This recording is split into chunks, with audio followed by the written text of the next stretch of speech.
আমি এই মঞ্চ থেকে দাঁড়িয়ে বলছি, মুখ্যমন্ত্রীও দুর্নীতির বাইরে নয়, তিনিও দুর্নীতির মধ্যে, তিনিও দুর্নীতিতে যুক্ত আছেন। পারলে যদি ভুল বলি, পিসি না পারলে ভাইপোকে বলবেন আমার নামে মানহানি মামলা করতে। সুপ্রিম কোর্টে ছুটছে তো ভাইপোকে বলে দেবেন, ওই অভিষেক ব্যানার্জিকে বলে দেবেন। নওশাদ সিদ্দিকী বলছে তোমার পিসি দুর্নীতিগ্রস্ত, পারলে যদি মিথ্যা কথা বলি আমার বিরুদ্ধে মানহানির মামলা করে দেখাও। অভিষেক বাবুকে বলে দেবেন। আর অভিষেক বাবুর যে কটা চারানার চালা ঘুরছে তাদের উদ্দেশ্য বলি, সময় থাকতে শুধরে যান। আইনের মাধ্যমে 5 টাকার পেনে এমন খোঁচা দেব, থানার বাড়ি করাবো, নাহলে জেলের ভাত খাওয়াবো। অভিষেক বাবু বাঁচাবে মনে হচ্ছে, উনি নিচে কিভাবে বাঁচবে তার জন্য লাইন খুঁজছে, বারবার পিসিকে দিল্লি পাঠাচ্ছে, মোদিজির সাথে বসাচ্ছে, আর তোমাদের কথা ভাবছে। উনি বাঁচার জন্য মোদিজির কাছে পাঠাচ্ছেন, আর ইনি ভাবছেন পাড়ার চারানার নেতাগুলো কি ভাবছে বলুন তো, দাদা বাঁচিয়ে নেবে। আরে দায়েরা তো পাড়ার চারানার নেতা। অনুব্রত মন্ডল বীরভূমের বাঘ বলতো তৃণমূল, আজকে বাঘ কোথায় গেছে? হ্যাঁ, কোথায়? তিহার জেলে গেছে। তার থেকে যদি কোনো ভয়ঙ্কর জেল থাকে, তৃণমূলের আগামী দিনের বেশ কিছু নেতা ওই জেলেকেই রাখা হবে, দরকার লাগলে তৈরি করতে হবে আমাদেরকে ওই জেল। বাঘের জন্য অনেক কথা বলছিল, অনেক মায়া কান্না কাঁদছিল। যখন রাত্রে খবর পেলাম জ্যোতিপ্রিয় বাবুর বাড়িতে ইডি গিয়েছে, দীর্ঘক্ষণ তল্লাশি চলছে, মমতা ব্যানার্জি তখন মনে পড়ে গিয়েছিল জ্যোতিপ্রিয় বাবুর সুগার আছে, বলছে সুগার বেড়ে গেলে বিপদ হয়ে গেলে ছাড়বো না। এখন তো জেলের মধ্যে আছে, কই জ্যোতিপ্রিয় বাবুর একবারও নাম তো মমতা ব্যানার্জি মুখে নিচ্ছেন কি? উল্টে আমার কাছে প্রুফ আছে, আমাদের শ্রীরামপুরের এমপি উনি বলছেন জ্যোতিপ্রিয়র বিষয় জ্যোতিপ্রিয় বুঝে নেবে। অনুব্রত মন্ডল বাবু যখন অ্যারেস্ট হয়েছিলেন, যখন 1 মাস পর্যন্ত তার পরিবারের সাথে এই কলকাতার কোনো বাবু অর্থাৎ বড় নেতারা তার পরিবারের সাথে যোগাযোগ করেনি। আজকে পার্থ চ্যাটার্জি মহাশয় দলের মহাসচিব ছিলেন, একাধিক পদ ছিল, বড় বড় পদে হোল্ড করতেন তৃণমূলের, তিনি 1 বছরের অধিক জেলে আছে, তার পাশে আর দল দাঁড়াচ্ছে না। যখনই জড়িয়ে যাচ্ছে তখনই দল হাত তুলে নিচ্ছে। আমরা হয়তো অনেকে একটু ভেবেছিলাম হয়তো শাহজাহান শেখের জন্য একটু মায়া কান্না কাঁদতে পারে, দেখলাম বেশি দিন কাঁদলো না। গতকালই ফিরহাদ হাকিম মহাশয়, তৃণমূলের একজন হেভিওয়েট লিডার ফিরহাদ হাকিম মহাশয় বলে দিলেন শাহজাহান যেটা করেছেন ভুল করেছেন, মানে ওই শাহজাহানেরকেও পাতা কাটতে দল থেকে শুরু হয়ে গেল। শাহজাহানেরটা বুঝে নেবে। শাহজাহান যদি শাহজাহানেরটা বুঝতে হয়, তাহলে আপনার পাড়ার চারানার নেতা এখন আমাদের গাড়ি আটকাচ্ছে, হ্যান করছে, ত্যান করছে, যারা যা অন্যায় করছে, তারা যখন ফেসে যাবে তাদের পাশে দল থাকবে তো? শাহজাহানের পাশে দল থাকছে না, আপনার পার্থ বাবুর পাশে দল থাকছে না, অনুব্রত বাবুর পাশে দল থাকছে না, এদের পাশে দল থাকবে তো? একটু গিয়ে শুনিয়ে দেবেন।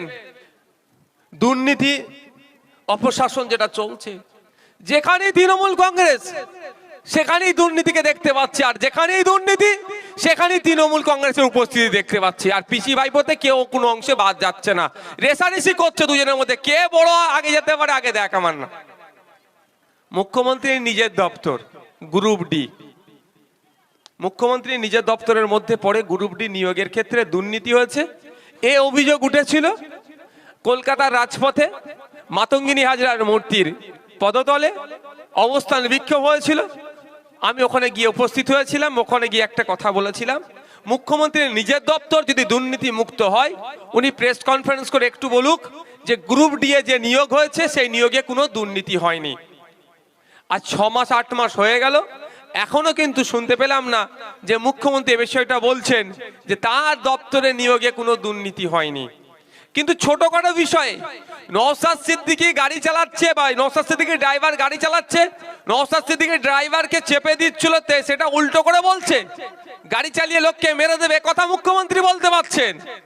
কিন্তু তার দপ্তরে দুর্নীতি হয়েছে এই অভিযোগ তুলে আন্দোলন হচ্ছে, সেই বিষয়ে একটা কথা বলছেন না। কারণ কি?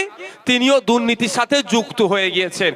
আপনাদের একটু জানিয়েও দিই, অনেক ক্ষেত্রে দেখছি আমাদের ছেলেদের নামে অনেক মিথ্যা কেস দিয়ে অনেককে পুলিশকে দিয়ে অ্যারেস্ট করাচ্ছে।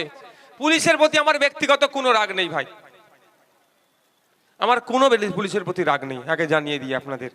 যেটা বলছি, পুলিশকে দিয়ে অ্যারেস্ট করাচ্ছে, আমি আপনাদের বলে রাখি, ওই আজকের পরে দেখবেন একটু তো ডিস্টার্ব বাড়তে পারে। আচ্ছা, জেল খাটতে প্রস্তুত কারা? একটু হাত তুলে দেখান তো। মায়েরা কি জেল খাটবেন না? মায়েরা সবাই প্রস্তুত তো? আপনাদের ভয়টা একটু কাটিয়ে দিই। আজকের পর থেকে হয়তো দেখবেন মিথ্যা কেস দিয়ে পুলিশকে দিয়ে একটু ডিস্টার্ব করাবে শীতকালের সময়। আপনারা দেখেছিলেন কদিন আগে আমাকে কলকাতায় একটা থানায় ডেকেছিল, আমি গিয়েছিলাম, ব্ল্যাঙ্কেট নিয়ে গিয়েছিলাম, দেখেছিলেন তো? আমাকে ভাই শীতটাকে একটু মানে শীত আমাকে একটু বেশি লাগে। বিশ্বাস নেই এদেরকে, মমতা ব্যানার্জি বা উপর থেকে কোনো নির্দেশ দেবে আপনাকে থাকতে হবে, আমি কেমন কম্বল নিয়ে চলে গেছিলাম, থাকতে বললে আমি থেকে যাব, কি আছে। তো আপনাদের বলি, আজকের পর থেকে যদি পুলিশকে ডিস্টার্ব করে, যদি বাড়িতে আসে, বলবেন সাহেব একটু দাঁড়ান, একটা মিনিট টাইম দেন, কম্বলটা নিয়ে নি, হবে তো নাকি? না পুলিশ আসলে ছুটে পিছন দিক দিয়ে পালাবেন। কা পুরুষেরা ছুটে পালায়, বীর পুরুষেরা পালায় না, মাথায় রাখবেন। আর আইএসএফ করতে এসেছি কা পুরুষই নয়, বীর পুরুষের মতো মাথা তুলে থাকবো। ওরা চোরে জেলে গেলে চোর চোর বলে ডাকে। আমি তো প্রেসিডেন্সি জেলে ছিলাম, মালিক ভাই তো ছিল প্রেসিডেন্সি জেলে, শাহাবুদ্দিনও তো ছিল।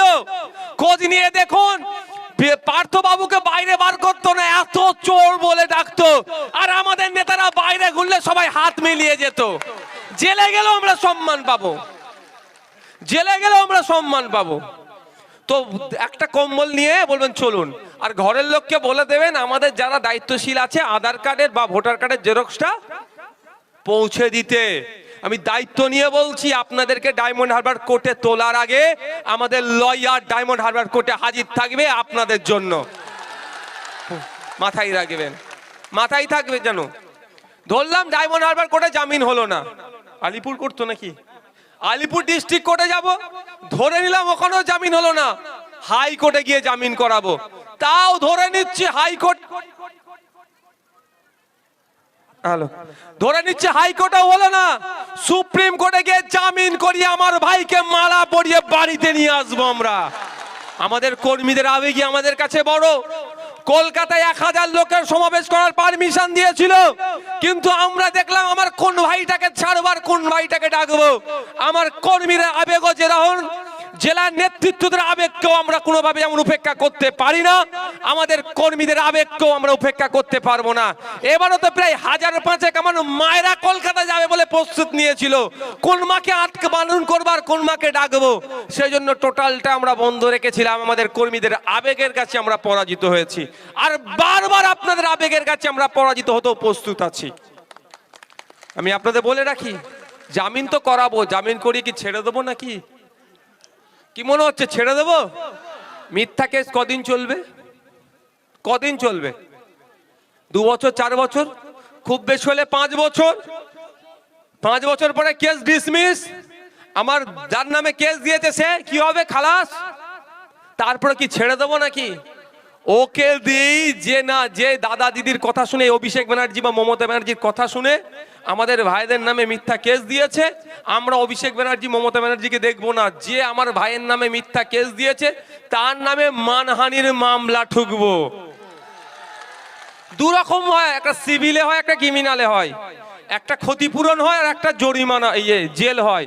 দেখবো ব্যাটাটা যদি অর্থশালী হয়, বিত্তশালী হয়, ওকে দেবো জেলের মামলা, আর যদি গরিব মানুষ হয়, চর্বি বেশি, ওর দেবো ক্ষতিপূরণ, অর্থের মামলা দেব।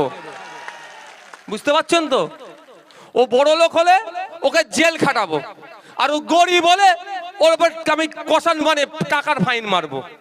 এই মামলা করব, ছাড়বো না। আমরা আইন হাতে তুলে নেব না। যদি কেউ আইন হাতে তুলে নেয় তার পাশে আইএসএফ যেমন থাকবে না, আর যে আইনকে মান্যতা দিয়ে চলবে তার জন্য সর্বোচ্চ আইনের লড়াই লড়তে আইএসএফ প্রস্তুত আছে। সুতরাং ভয় পাওয়ার কোনো জায়গা নাই, ভয় আপনারা পাবেন না। ধমকে চমকে বেশি দিন আটকে রাখা যায় না। আমি আপনাদের দায়িত্ব নিয়ে বলতে পারি, তৃণমূল দলটা আজকে নেতা কি বলবো, তো কি বলে গো, লোকাল ভাষায় কি বলে, হ্যাঁ, একদম পচা নেতার মতো হয়ে গেছে, শুধু পুলিশকে দিয়ে এখন টিকিয়ে রেখেছে। পচা নেতার মতো হয়ে গেছে, এবার একে একে ফোন চেঞ্জ করছে। আমি নাম ধরে ধরে বলতে পারি তৃণমূলের বড় বড় নেতাদের, এরা এরা এই এই এই নেতাগুলো ফোন চেঞ্জ করে নিয়েছে। মানে দুর্নীতি করেছিল, ফোনে আছে সব, বলছে ওপর থেকে নির্দেশ আছে তুই ফোন চেঞ্জ করে দে, ফোন চেঞ্জ করে দিয়েছে। বুঝতে পারছেন না? শুধু পুলিশকে দিয়ে দলটা টিকিয়ে আছে। আমার আগের মাস্টার সাহেব বললেন, আমি পুলিশ বন্ধুদের বলবো, আপনারা সিটডারা সোজা রেখে কাজ করুন, আপনারা ন্যায়কে প্রতিষ্ঠা করুন, অন্যায়কে অন্যায় হিসাবে ট্রিট করুন। কোন দলের করেছে না দেখে অন্যায় যারা ক্রাইম করেছে তাদের বিরুদ্ধে ব্যবস্থা গ্রহণ করুন। যদি আপনাদেরকে শাসক ডিস্টার্ব করে, আমরা আপনাদের জন্য রাজপথে নেবে, আপনাদের হয়ে গলা ফাটাবো আমরা। আপনারা নিরপেক্ষতার সাথে কাজ করে যান। আর দর্শক বন্ধুদের বলবো, তৃণমূলের এখন শেষের সময় এসেছে। আর এটা ভালো করে জানেন, এটা ভালো করে আপনারা জানেন যে কোন লাইট বন্ধ হওয়ার আগে আবার কি করে একটু ধপ করে জ্বলে ওঠে। এদের এখন ধপ করে জ্বলে ওঠার সময় এসেছে। 2024-এ আমরা অর্ধেক ধাক্কা দেব, আর 2026-এ পুরো ধাক্কা দিয়ে কোথায় পাঠাবো? একদম কালীঘাটে পাঠিয়ে দেবো। এটা দুজনের দল তো, পিসি ভাইপোর তো দল, অন্য জায়গায় পাঠানোর জায়গা নাই। অভিষেক বাবু আর মমতা ব্যানার্জির দল এটা। ওদেরকে ওদের বাড়িতে সুস্থতার সাথে ওখানে পৌঁছে দিয়ে আসবো। সাথে কি দেব? একটা প্রতিশ্রুতি শ্রী দেব। বুঝতে পারছেন না? প্রতিশ্রুতি শ্রী, বুঝতে পারবে? এত শ্রী দিয়ে অনেক প্রকল্প করেছে তো, যে এত প্রতিশ্রুতি দিয়েছে, এই করে দেবো, সেই করে দেবো, ডবল ডবল চাকরি দেবো, হ্যান করবো ত্যান করবো, দিনের শেষে কিচ্ছু দিতে পারেনি।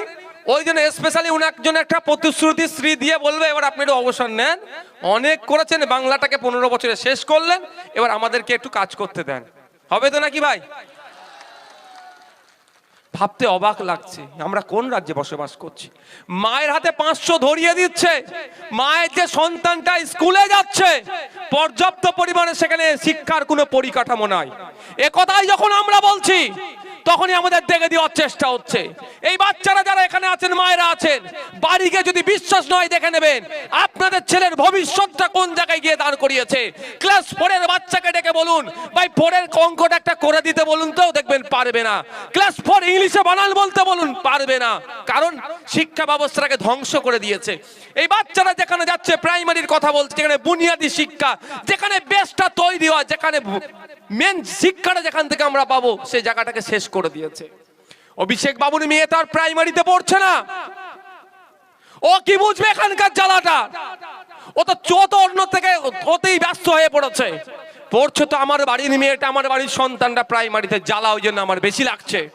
ওই জন্য আমি বলছি, যদি আমার কথা মিথ্যা হয়, আজকে বাড়ি ফিরে যাবেন, আপনার ছেলে মেয়ে যারা পড়াশোনা করছে, 5-6 পড়ছে, 3-4 পড়ছে, যে জিজ্ঞাসা করবেন, অঙ্কের বইটা খুলে দেবেন, বলে বাবু একটা অঙ্কটা করে দে তো। মিলিয়ে দেখে নেবেন যে নওশাদ ভাই সত্য কথা বলছে কি মিথ্যা কথা বলছে। দেখবেন অঙ্ক করতে পারছে না। কারণ কি? এরা বাচ্চা এখন তারা হই হই খেলাধুলাতেই মত্ত। স্কুলে যাচ্ছে 3টে টিচার, তো 400 ছাত্রছাত্রী আর 3টে টিচার। যেই তালা খুলছে, সেই ঘন্টা বাজাচ্ছে, সেই প্রেজেন্ট করছে, আবার সেই মিড ডে মিলের একটা নোডাল অফিসারের কাজ করছে, নোডাল টিচারের কাজ করছে। পড়াবে কখন ভাই? ফলে কি হচ্ছে? স্কুলে যাচ্ছে, মিড ডে মিল খাচ্ছে, একটু খেলাধুলা করছে, হই হই করে আবার বাড়ি ফিরে আসছে। ক্ষতিগ্রস্ত কার বাড়ির ছেলেটা হচ্ছে? অভিষেক ব্যানার্জির বাড়ির ছেলে মেয়েটা হচ্ছে না, হচ্ছে আমাদের বাড়ির ছেলে মেয়েটা। তাই আমাদের বাড়ির ছেলে মেয়েকে ভালো রাখার দায়িত্ব আমাদেরকেই ভাবতে হবে। আমাদের বাড়ি থেকে লোককে তুলে পার্লামেন্টের মধ্যে পাঠাতে হবে, আমাদের বাড়ি থেকে লোককে তুলে বিধানসভার মধ্যে পাঠাতে হবে, যেখানে গিয়ে মানুষের অধিকারের কথা বলবে, যেখানে গিয়ে কৃষকের অধিকারের কথা বলবে, শিক্ষা ব্যবস্থার কথা বলবে, স্বাস্থ্যের মান উন্নয়নের কথা বলবে, এক কথায় আর্থসামাজিক মানুষের মান উন্নয়নের কথা বলবে। তেমন লোককে পাঠাতে হবে। পাঠাচ্ছি কাকে? যাকে পাঠাচ্ছি সে আমাদেরকে বাঁশ দিচ্ছে উল্টে।